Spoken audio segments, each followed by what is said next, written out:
Hello, kamusta po kayong lahat? Welcome back sa ating channel. Samahan niyo po kaming mag-explore sa city ng Antwerpen dito sa Belgium. At ito nga po yung unang week ng aming pagdating dito sa Belgium na kung saan ay naggala-gala muna kami. At nung unang araw nga ng pagdating namin ay hindi agad kami natulog. Kahit pagod ay tiniis namin dahil para mag-adjust kaagad yung aming body clock. Ayan, kung mapapansin nyo, nagpunta kami sa city ng Antwerpen sa Groenplatz. At ito nga yung tanaw, yung katedral dito sa Antwerpen. If ever na pupunta kayo dito, kailangan yung shoes na susuotin nyo ay komportable kasi medyo malaki-laki at malawak na pasyalan at lakarin kung talagang iikutin nyo yung city, Groenplatz at saka yung mga malls dito sa city ng Antwerpen. Medyo mahaba nga yung aming paglalakad dito pero relax lang hanggang makarating tayo malapit dito sa katedral. Ito nga, bago tayo makarating sa katedral ay may dadaanan tayong mga kainan. Iba't ibang uri ng kainan, may Italian food, ganyan, Asian food at iba pa kung ano-anong klase ng kainan, ice creaman, ganyan, pizzahan, ayan, marami steak and fries, waffles, ayan.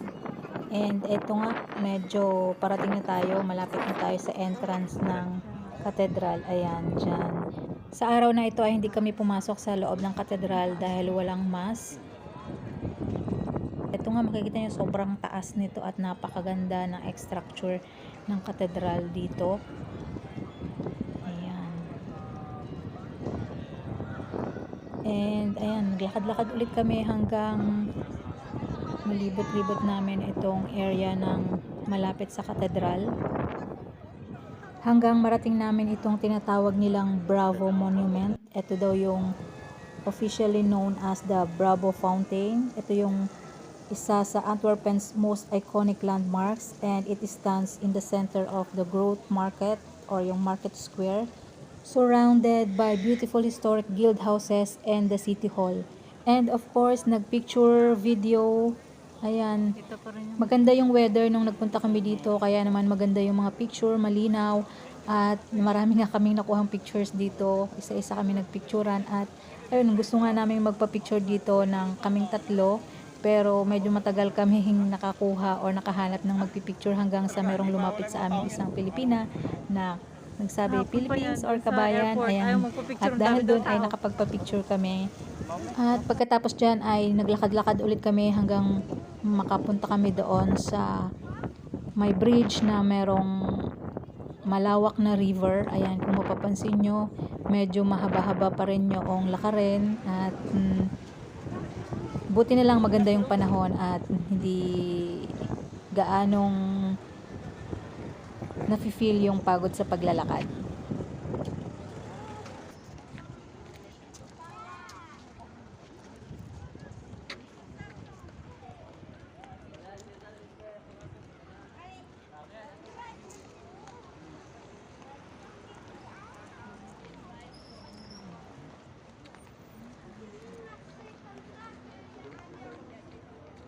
Napakaganda ng view, kaya naman dapat kapag pupunta kayo dito ay fully charge ang inyong mga cellphone or ang inyong mga cameras para makakapture kayo or makakapture nyo lahat ng moments nyo dito kung bibisita kayo sa Antwerpen City ng Belgium.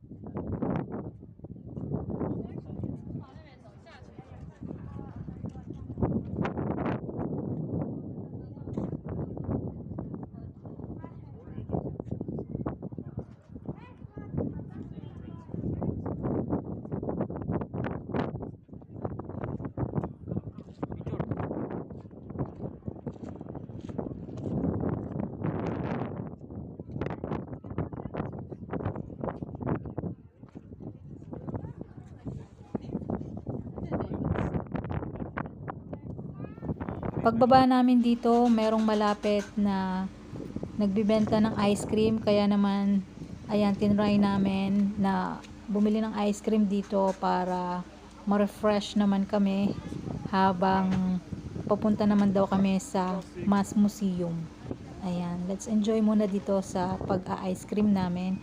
At habang kumakain kami ng ice cream, naglalakad kami papunta nga doon sa Mass Museum.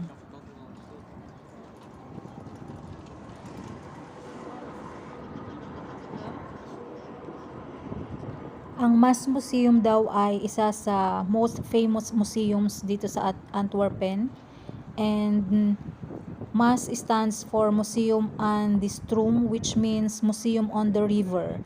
It explores Antwerp's history as a port city and its connection to the rest of the world through exhibitions on trade, culture, migration, art, and maritime history.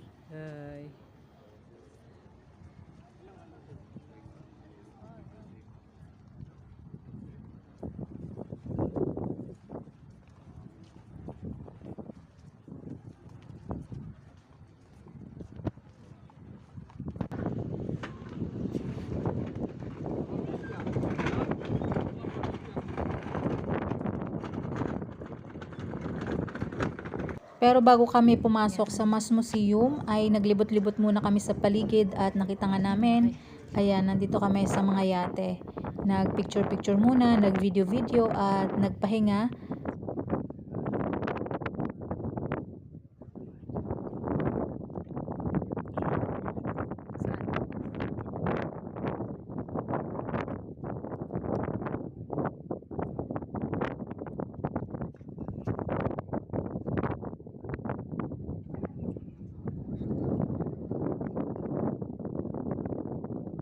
Ivana.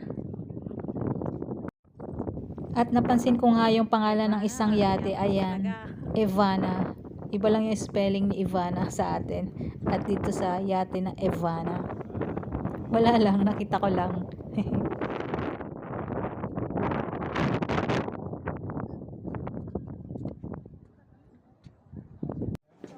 Pagpasok nga namin dito sa Mass Museum, medyo maraming tao, maraming tourist nung araw na to.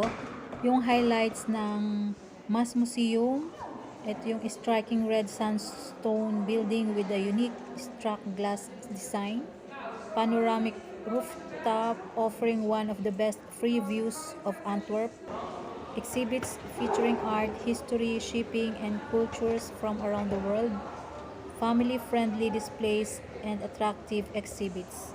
Ayan, sumakay lang kami ng elevator, first floor hanggang 10th floor. Libre lang yung viewing dito, yung panorama viewing. Sa rooftop hanggang makarating kayo sa 10th floor. Ayan. Pero kasi kapag papasok sa mga rooms, sa mga exhibitions, ganyan, merong bayad. Kailangan bumili ka ng ticket. Pero dahil ano tayo sa budget, dito muna tayo sa free. Hanggang marating natin yung top floor. So every floor merong ibang mga designs, ibang kung anong exhibits, ganyan. And every floor makikita mo yung sa paligid, sa palibot, yung view ng Antwerp, ng city ng Antwerp. And ayun nga, please watch hanggang makarating sa 10th floor kung gaano kaganda yung view kapag nasa taas ka na. 10th floor lang to, pero matataas yung mga elevator niya. Kaya isa to sa mataas na building dito sa Antwerp.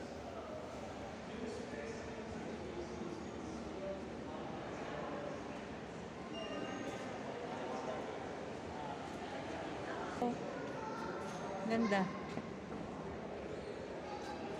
School pala yan.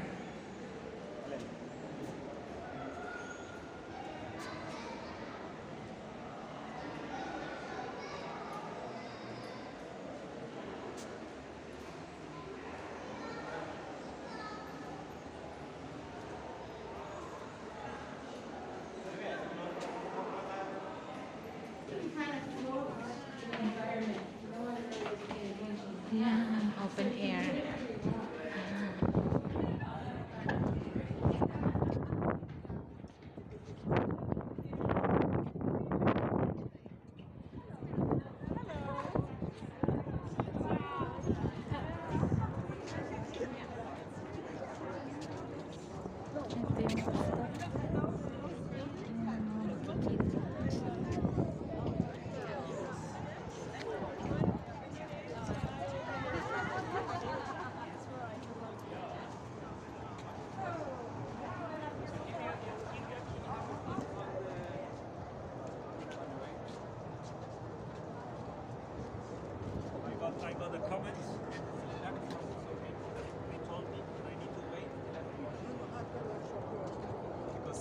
Okay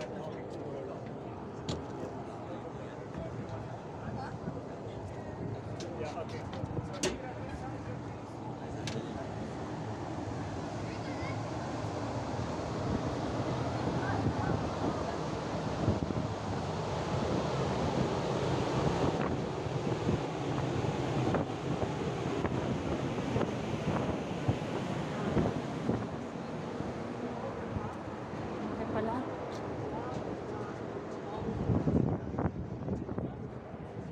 Yun. Ang ganda ng view dito.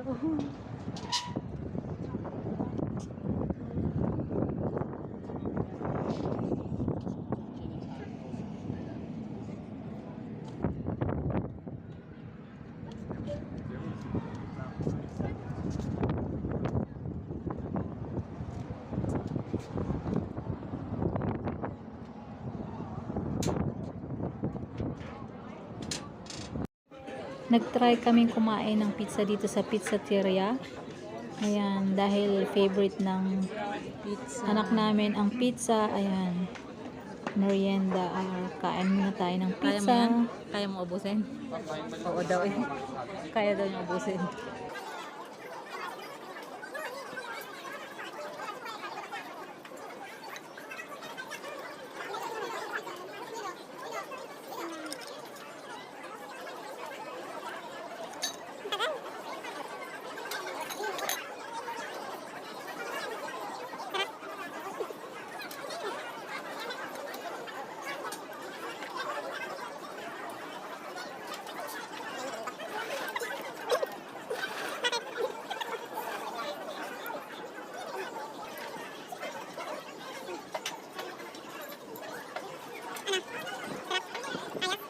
And on our first Saturday dito sa Belgium ay nakapagsimba kami, salamat sa Diyos, dito sa Cathedral, dito sa Antwerp. Ayan, nakapasok din kami sa loob. Pero hindi ko na videohan lahat ng loob kasi sobrang laki. And kasi magmimisa na, nahiya ako mag-video-video. Pero after ng Mass,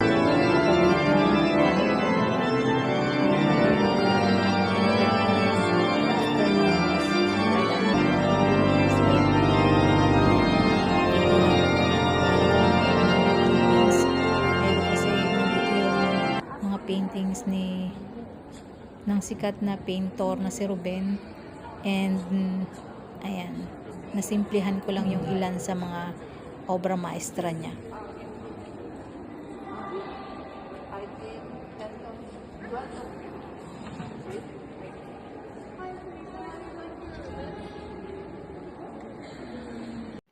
At sa araw ng enrollment ng anak ko, dahil medyo napaaga ang pagdating namin sa city, ay napagpasyahan namin na pumunta muna sa Central Station ng Antwerp.